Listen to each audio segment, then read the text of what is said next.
ألم تر إلى ربك كيف مد الظل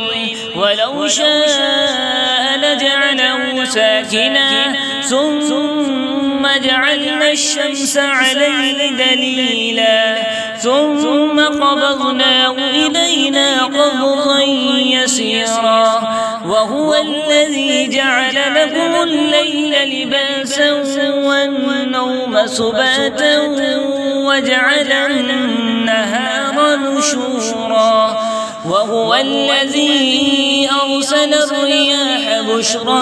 بين يدي رحمته وأنزلنا من السماء ماء طهورا لنحيي به بلدة ميتا ونسقيه مما خلقنا أنعاما وأناسيا كثيرا ولقد صرفناه بينهم ليذكروا فأبى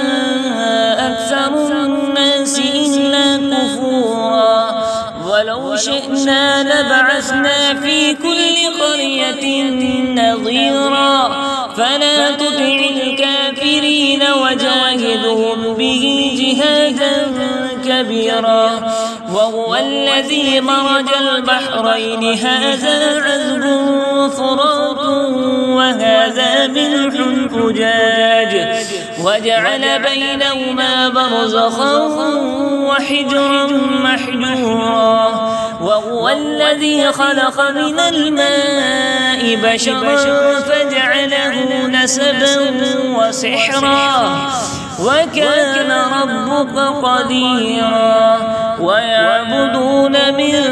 دون الله ما لا ينفعهم ولا يضرهم وكان الكافر على ربه ظهيرا وما أرسلناك إلا مبشرا ونذيرا قل ما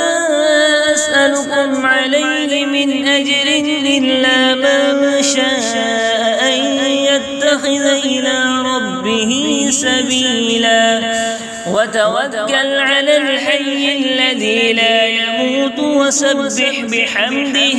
وكفى به بذنوب عباده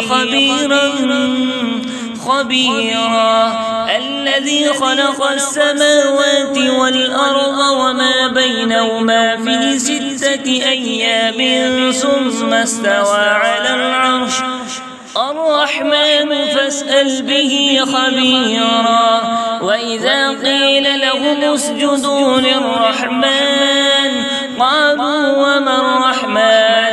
أنسجد لما تأمرنا وزاد